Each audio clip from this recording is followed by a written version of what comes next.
Hello welcome back to my channel. ഇന്നത്തെ video ഒരു mini ഹാമ്പറിൻ്റെ ട്യൂട്ടോറിയലാണ്. റിംഗ് ആൽബം, ചെറിയ ചോക്ലേറ്റ്സ് അതൊക്കെ വെച്ചിട്ട് ഗിഫ്റ്റ് ചെയ്യാൻ പറ്റിയിട്ടുള്ള ഒരു ടൈപ്പ് ബോക്സ് ആണ്. ഈ ഒരു റിംഗ് ആൽബം വെക്കാനാണ് കേട്ടോ ഇപ്പോൾ ഞാൻ ഈ ഒരു ഹാമ്പർ ചെയ്യണത്. അപ്പോൾ ആദ്യം നമുക്ക് വേണ്ടത് കുറച്ച് ചിപ്പ് ബോർഡ്സിൻ്റെ പീസസ് ആണ്. ചിപ്പ് ബോർഡ്സ് അല്ലെങ്കിൽ കാർഡ്ബോർഡ് പീസ് ആയാലും മതി. അപ്പോൾ ഇതിൻ്റെ സൈസ് എന്ന് പറയുന്നത് നമ്മൾ എടുത്തിട്ടുള്ള ഈ ഒരു റിംഗ് ആൽബം ഉണ്ടല്ലോ അതിൻ്റെ സൈസിനേക്കാളും ഒരു 2-3 സെൻറ്റിമീറ്റേഴ്സ്, അതിൽ കൂടുതലായാലും പ്രശ്നമല്ല, കുറഞ്ഞു പോകണ്ട. അപ്പോൾ ആ ഒരു അളവിലാണ് എടുക്കേണ്ടത്. അത്രയും കൂടുതൽ എടുത്തിട്ട് വേണം ബോക്സിനുള്ള ഈ ഒരു പീസ് കട്ട് ചെയ്യാൻ. ഞാനിപ്പോൾ ഇതിലിങ്ങനെ വെച്ച് കാണിക്കുമ്പോൾ ഏകദേശം എത്ര എടുത്തിട്ടുണ്ടെന്ന് മനസ്സിലായല്ലോ. അങ്ങനെ ആ ഒരു അളവിലുള്ള 2 പീസ് വേണം. പിന്നെ ആ ഒരു സെയിം വിഡ്ത്തിൽ ഒരു 4 അല്ലെങ്കിൽ 5 സെൻറ്റിമീറ്റർ ഹൈറ്റ് വരുന്നത്, അതായത് ഇപ്പോൾ ഇതിലിപ്പോൾ നമ്മൾ ചോക്ലേറ്റ്സ് എന്താണോ ആഡ് ചെയ്യുന്നത്, അല്ലെങ്കിൽ ഈ ഒരു റിംഗ് ആൽബം ഒരു കാർഡുമാണ് ഞാൻ വെക്കുന്നത്, അപ്പോൾ അതിന് ഒരു 4 സെൻറ്റിമീറ്ററേ ഹൈറ്റ് വരുള്ളൂ. അതന്നെ കൂടുതലാണ്. പക്ഷെ അത്രയും ഹൈറ്റ് ഇല്ല എന്നുണ്ടെങ്കിൽ ബോക്സ് കാണാനൊരു ഭംഗി ഉണ്ടാവില്ല. അപ്പോൾ അതുകൊണ്ട് 4 സെൻറ്റിമീറ്റർ ഹൈറ്റിൽ ഈ ഒരു സെയിം വിഡ്ത്തിൽ ഒരു പീസും വേണം. പിന്നെ നമുക്ക് വേണ്ടത് ഈ വിഡ്ത്തിനേക്കാളും കുറച്ച് 1 സെൻറ്റിമീറ്റർ വിഡ്ത്ത് കുറച്ചിട്ടുള്ള 3 പീസാണ്. ഇതിൻ്റെയൊക്കെ ഞാൻ എടുത്തിട്ടുള്ള മെഷർമെൻറ്റ്സ് ഇവിടെ കൊടുക്കാം കേട്ടോ. അങ്ങനെ ഒരു 3 പീസും കൂടെ വേണം. നമ്മൾ ഈ ഒരു സെയിം അളവിൽ എടുക്കുകയാണെന്നുണ്ടെങ്കിൽ ബോക്സ് ചെയ്ത് കഴിഞ്ഞാൽ ഇത് കുറച്ച് പുറത്തേക്ക് നിൽക്കും, കറക്റ്റായിട്ട് നമുക്ക് ഈ ഒരു അളവിൽ കിട്ടൂല. അപ്പോൾ അതുകൊണ്ടാണ് 1 സെൻറ്റിമീറ്റർ കുറക്കണത്. ഇനി ഇതിൻ്റെ ബേസ് ചെയ്യാനായിട്ട് ഞാൻ ഐവറി കാർഡാണ് കേട്ടോ എടുത്തിട്ടുള്ളത്. നിങ്ങൾക്ക് വേണമെങ്കിൽ ഗോൾഡൻ കളർ മിറർ കാർഡ് സ്റ്റോക്കോ പാറ്റേൺ പേപ്പർ A3 സൈസിലുള്ളതുണ്ടെങ്കിൽ അതൊക്കെ യൂസ് ചെയ്യാം.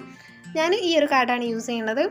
ഇനി നമ്മൾ സ്ക്രാപ്പ് ബുക്കിൻ്റെയൊക്കെ ബേസ് ചെയ്യുമല്ലോ, ആ ഒരു സെയിം രീതിയിൽ തന്നെ വെച്ചിട്ട് സ്റ്റിക്ക് ചെയ്ത് കൊടുക്കുകയാണ്.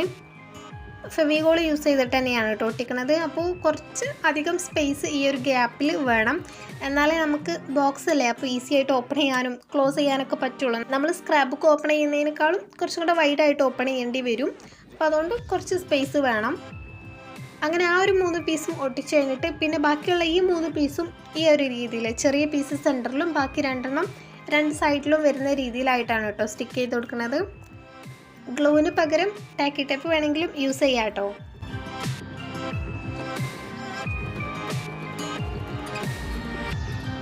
അങ്ങനെ അത് നല്ലോണം ഒന്ന് ഉണങ്ങിക്കഴിഞ്ഞാൽ പിന്നെ ഒരു സ്കെയിലോ എന്തെങ്കിലും യൂസ് ചെയ്തിട്ട് ഒന്ന് സ്കോർ ചെയ്ത് കൊടുക്കുക 4 സൈഡും. അപ്പോൾ ഒന്നും കൂടി ഈസി ആയിട്ട് ഫോൾഡ് ചെയ്യാൻ പറ്റും. എന്നിട്ട് പിന്നെ ഇതിൻ്റെ കോർണറൊക്കെ നമ്മൾ സ്ക്രാപ്പ് ബുക്ക് ചെയ്യുമ്പോൾ ചെയ്യുന്ന പോലെ തന്നെ ഒന്ന് ചെരിച്ചിട്ട് കട്ട് ചെയ്ത് കൊടുക്കുകയാണ്.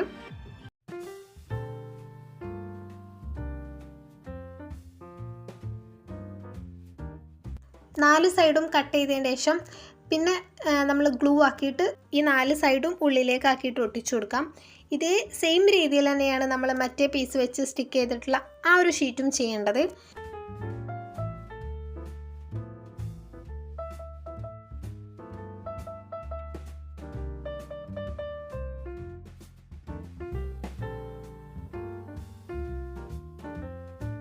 അപ്പം അങ്ങനെ 2ഉം കംപ്ലീറ്റ് ആയിട്ട് ഒട്ടിച്ചു കൊടുത്തിട്ടുണ്ട്.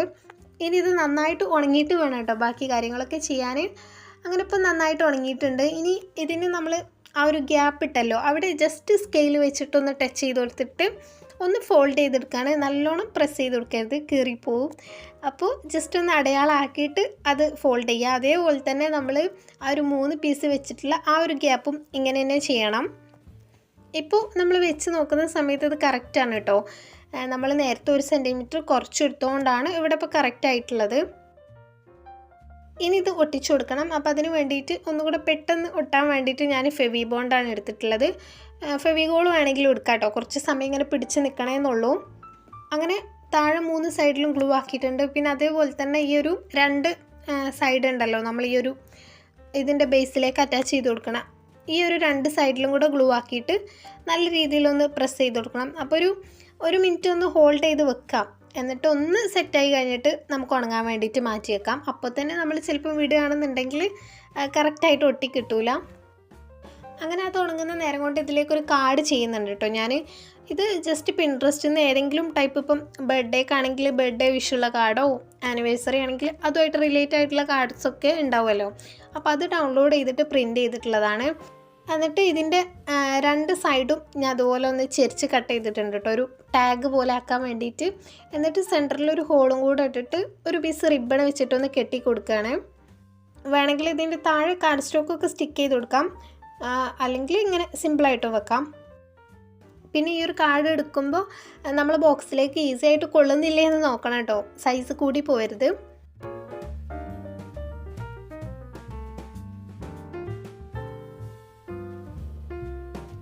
ഇനിയിപ്പോൾ ഇതിന് മുകളിൽ സ്റ്റിക്ക് ചെയ്യാൻ ആവശ്യമായിട്ടുള്ള പാറ്റേൺ പേപ്പേഴ്സ് വേണം. മുകളിലും സൈഡിലും ഫുള്ളായിട്ട് സ്റ്റിക്ക് ചെയ്യുന്നുണ്ട്. അപ്പോൾ അതും ഞാൻ പ്രിൻ്റ് ചെയ്തിട്ടുണ്ടായിരുന്നു. അപ്പോൾ സൈസ് നമ്മൾ ഈ ഒരു ബോക്സിൻ്റെ സൈസിനേക്കാളും 1/2 സെൻറ്റിമീറ്റർ കുറച്ചിട്ടാണ് കേട്ടോ പാറ്റേൺ പേപ്പേഴ്സ് എടുക്കുന്നത്. ആ ഒരു വൈറ്റ് കുറച്ച് കണ്ടാലേ ഒരു രസമായിട്ടുണ്ടാവുള്ളൂ. അപ്പോൾ അങ്ങനെ 1/2 സെൻറ്റിമീറ്റർ കുറച്ചിട്ട് ഞാൻ മുകളിലും താഴെയും പിന്നെ 4 സൈഡിലും ഫുള്ളായിട്ട് സ്റ്റിക്ക് ചെയ്യാൻ വേണ്ടിയിട്ടുള്ള പീസസ് കട്ട് ചെയ്യുന്നുണ്ട്. ഇത് കസ്റ്റമർ ഒരു പേർപ്പിൾ തീം വേണമെന്ന് പറഞ്ഞുകൊണ്ടാണ് കേട്ടോ ഞാൻ ഈ കളർ ചൂസ് ചെയ്തിട്ടുള്ളത്. നമുക്ക് വേറെയും നല്ല രസമായിട്ടുള്ള ഡിസൈൻസൊക്കെ വേണമെങ്കിൽ എടുക്കാം. ഇനി ഇതിൽ പാറ്റേൺ പേപ്പർ സ്റ്റിക്ക് ചെയ്യുന്നതിന് മുന്നേ കറക്റ്റ് സെൻറ്റർ നോക്കിയിട്ട് ഞാൻ ഒരു അത്യാവശ്യം വലുപ്പമുള്ളൊരു പീസ് റിബണും കൂടെ ആഡ് ചെയ്ത് കൊടുക്കുന്നുണ്ട് കേട്ടോ. കാരണം ഇത് ക്ലോസ് ചെയ്യാൻ വേണ്ടിയിട്ട് ആ ഒരു റിബൺ ഒട്ടിച്ച് കഴിഞ്ഞിട്ട് അതിന് മുകളിലായിട്ടാണ് നമ്മൾ പാറ്റേൺ പേപ്പർ ഒട്ടിച്ചു കൊടുക്കുന്നത്. അതേപോലെ തന്നെ താഴെ ബാക്ക് സൈഡിലും നമ്മളിത് വെക്കുന്നുണ്ട്. അപ്പോൾ അങ്ങനെ മുകളിലും പിന്നെ ബാക്കി 4 സൈഡിലും ഈ ഒരു പീസ് സ്റ്റിക്ക് ചെയ്തതിന് ശേഷം താഴെയും കൂടെ ഞാൻ നേരത്തെ ചെയ്ത പോലെ തന്നെ റിബണും പിന്നെ പാറ്റേൺ പേപ്പർ ഒട്ടിച്ചിട്ടുണ്ട്. താഴെ പാറ്റേൺ പേപ്പർ വേണമെന്ന് നിർബന്ധമല്ല, അങ്ങനെ കാണുമൊന്നുമില്ലല്ലോ. പക്ഷേ ഇതിപ്പോൾ ഞാൻ പ്രിൻ്റ് ചെയ്തതുള്ളതുകൊണ്ട് ഒട്ടിക്കുന്നതെന്നുള്ളൂ. ചിലപ്പോൾ ഞാനങ്ങനെ ബാക്കിൽ ഒട്ടിക്കലില്ല കേട്ടോ, ജസ്റ്റ് ആ ഒരു റിബണ് മാത്രമേ വെക്കുള്ളൂ. റിബണ് മാത്രമാകുമ്പോൾ അത് നീങ്ങി പോരാതിരിക്കാൻ വേണ്ടിയിട്ട് ചെറിയൊരു പീസ് ആ റിബണ് മുകളിലായിട്ട് സ്റ്റിക്ക് ചെയ്യും, അല്ലെങ്കിൽ ഇതുപോലെ പാറ്റേൺ പേപ്പർ. ഇനിയിപ്പോൾ ഇതിനുള്ളിൽ നമുക്ക് കുറച്ച് പോർഷൻ കാണുന്നുണ്ടല്ലോ, അപ്പോൾ അവിടെയും ഇതുപോലെ ഏതെങ്കിലും ഒരു കാർഡോ പാറ്റേൺ പേപ്പറോ എന്തെങ്കിലും സ്റ്റിക്ക് ചെയ്ത് കൊടുക്കാം. അപ്പോൾ ഇതൊരു ബർത്ത്ഡേക്കുള്ളതായതുകൊണ്ട് ഞാൻ ഈ ഒരു കേക്കിൻ്റെ ഫോട്ടോ ഉള്ള ഷീറ്റ് സ്റ്റിക്ക് ചെയ്തിട്ടുണ്ട്. അങ്ങനെ ബോക്സ് റെഡി ആയിട്ടുണ്ട് കേട്ടോ. നല്ല ക്യൂട്ടാണ് കേട്ടോ ഇത് കാണാൻ, കാരണം ഈ ഒരു സൈസിലുള്ളതാകുമ്പോൾ നല്ല രസമായിട്ടുണ്ട്. ഇനിയിപ്പം ഇതിൽ നമുക്ക് ഉള്ളിലായിട്ട് ആൽബം സെറ്റ് ചെയ്ത് കൊടുക്കാം. അപ്പോൾ ഞാൻ നേരത്തെ പറഞ്ഞ പോലെ തന്നെ ഹൈറ്റ് കുറച്ച് കൂടുതലുണ്ടാവും. അപ്പോൾ അത് ബാലൻസ് ചെയ്യാൻ വേണ്ടിയിട്ട് ഒരു പീസ് തെർമാക്കോൾ ആദ്യം വെച്ചിട്ടുണ്ട്. എന്നിട്ട് അതിന് മുകളിലായിട്ട് ഒരു പാറ്റേൺ പേപ്പറാണ് കേട്ടോ വെക്കുന്നത്. അത് ഗ്ലൂ ആക്കിയിട്ട് സ്റ്റിക്ക് ചെയ്യൊന്നും വേണ്ട, കുറച്ച് സൈസ് കൂടുതൽ എടുത്താൽ മതി. അപ്പോൾ അവിടെ ഇങ്ങനെ കറക്റ്റ് ഫിറ്റായിട്ട് നിൽക്കും, നീങ്ങി പോവൊന്നുമില്ല. ഇനിയിപ്പം ഇതിലേക്ക് റിംഗ് ആൽബും പിന്നെ നമ്മൾ ചെയ്തിട്ടുള്ള ഒരു കാർഡ് ഉണ്ടല്ലോ അതും കൂടെ ആഡ് ചെയ്ത് കൊടുക്കുകയാണ്. എന്നിട്ട് ഈ റിബൺ യൂസ് ചെയ്ത് ഒന്ന് കെട്ടി കൊടുക്കുന്നതും കൂടെ ഉണ്ട്.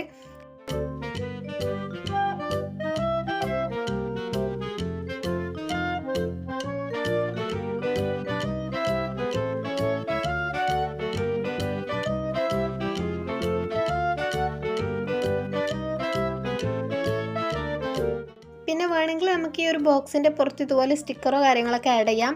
അപ്പോൾ ഞാനിത് വെച്ചിട്ടാണോ വെക്കാതെയാണോ ഭംഗിയെന്ന് ഇങ്ങനെ കുറേ പ്രാവശ്യം വെച്ച് നോക്കി. പിന്നെ ലാസ്റ്റ് ഞാൻ വെക്കണ്ടെന്ന് വിചാരിച്ചു. അപ്പോൾ ഇത് വെച്ചിട്ടാണോ വെക്കാതെയാണോ ഒന്നും കൂടെ ബെറ്റർ ആയിട്ടുള്ളതെന്ന് നിങ്ങൾ കമൻറ്റ് ചെയ്യൂ കേട്ടോ. ഞാൻ പിന്നെ ലാസ്റ്റ് പ്ലെയിൻ ആയിട്ട് മതിയെന്ന് വിചാരിച്ചിട്ട് അങ്ങനെയാണ് ചെയ്തത്. അപ്പോൾ ഇത്രയേ ഉള്ളൂ കേട്ടോ, ഹാമ്പർ റെഡി ആയിട്ടുണ്ട്. ഇതിൻ്റെ തന്നെ പല സൈസിലും നമുക്കിപ്പം മിനി ഫ്രെയിംസിന് വേണ്ടിയിട്ടുള്ളതും പോളറോയിഡ്സിന് വേണ്ടിയിട്ടുള്ളതൊക്കെ ചെയ്യാൻ പറ്റും. സൈസ് ഞാൻ പറഞ്ഞ പോലെ തന്നെ ഡിഫറെൻ്റ് ആക്കിയാൽ മതി. അപ്പോൾ ഈ ഒരു വീഡിയോ നിങ്ങൾക്ക് യൂസ്ഫുൾ ആയിട്ടുണ്ടാവുമെന്ന് വിചാരിക്കുന്നു. ഇനി നെക്സ്റ്റ് ഒരു വീഡിയോയിൽ കാണും വരെ ബൈ.